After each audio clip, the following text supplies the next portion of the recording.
안녕하세요. 안철호입니다. 자, 지난 시간에 우리가 이제 전기에 대한 내용까지 설명을 드렸고요. 자, 오늘 이 시간에는 이제 챕터 두 번째 전류에 의한 자기장 파트로 넘어가도록 하겠습니다.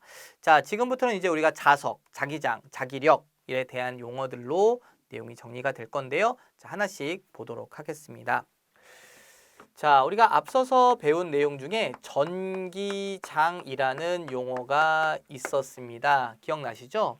이 전기장이라는 것은 전기력이 작용을 하는 공간이었어요. 그러면 그것과 마찬가지로 우리가 자기장이라고 얘기를 하면 바로 자석의 힘, 자기력이 미치는 어떠한 공간을 우리는 자기장이라고 얘기를 하게 됩니다.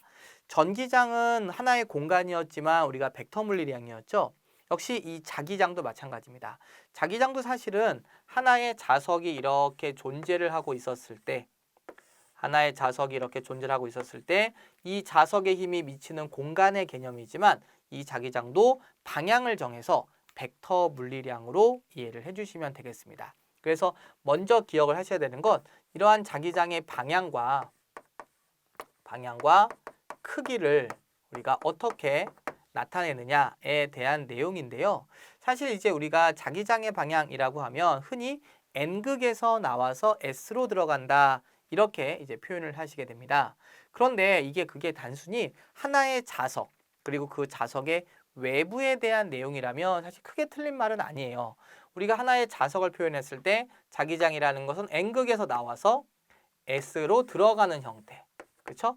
N극에서 나와서 S로 들어가는 형태. 이런 식으로 이제 우리가 자기장을 이제 표현을 하게 되는데 하나의 어떠한 이 자기장이라는 것은 이렇게 우리가 중력이 있는 게 당연하듯이 지구도 하나의 커다란 자석이기 때문에 지구자기장이라는 게 존재를 해요. 그래서 우리가 살고 있는 이 공간에도 자석에 의한 자기장도 있을 수 있고 지구자기장에 의한 자기장도 있을 수가 있고 또 우리 제목처럼 전류에 의한 자기장도 있을 수 있습니다. 그래서 이렇게 동시에 여러 개의 자기장이 존재할 수가 있기 때문에 그걸 단순히 N에서 S이다 이렇게 나타내기 사실 좀 무리가 있죠.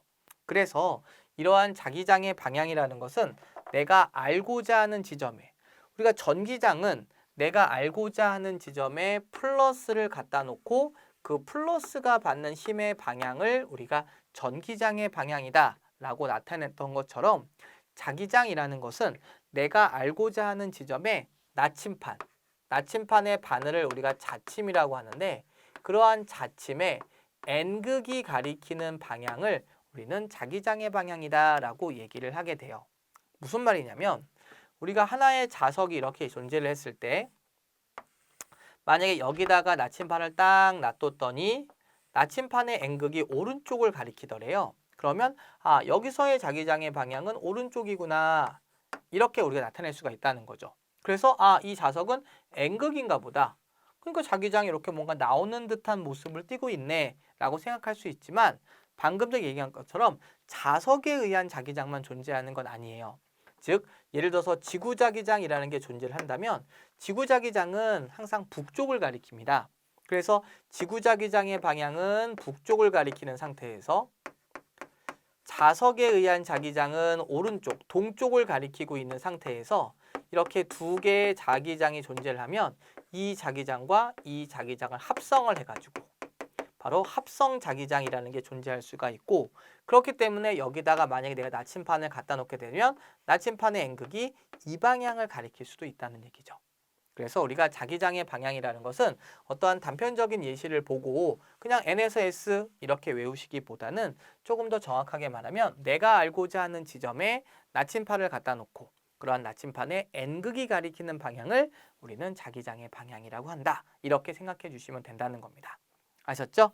자, 그러면 이러한 자기장에 대한 내용이 이제 그 페이지를 넘기시게 되면은 자기력선과 함께 나와 있는데 자, 이 부분에 대해서 다시 한번 설명을 드리도록 하겠습니다. 자, 먼저 우리가 하나의 자석이 이렇게 있었을 때 자, 여기에 N극, S극이라고 표현을 하도록 하겠습니다. 자, 일단은 지금은 지구자기장은 무시한 채로 설명을 드릴게요. 자, 이때 하나의 자석을 반으로 뚝 자르면 어떤 일이 발생할까요? N극과 S극이 이렇게 분리가 될까요? 그렇지 않습니다. 이러한 자석을 뚝 자르면 작은 자석이 돼버려요. 얘를 반으로 뚝 자르면 또 다른 작은 자석이 돼버립니다. 이런 게 언제까지 가능할까요? 그랬더니 어떤 분들은 무한대 뭐 이렇게 표현하시는 분들이 있어요. 그게 아니고 얘를 쪼개다 보면은 원자 크기에서도 자석이 존재할 수가 있습니다.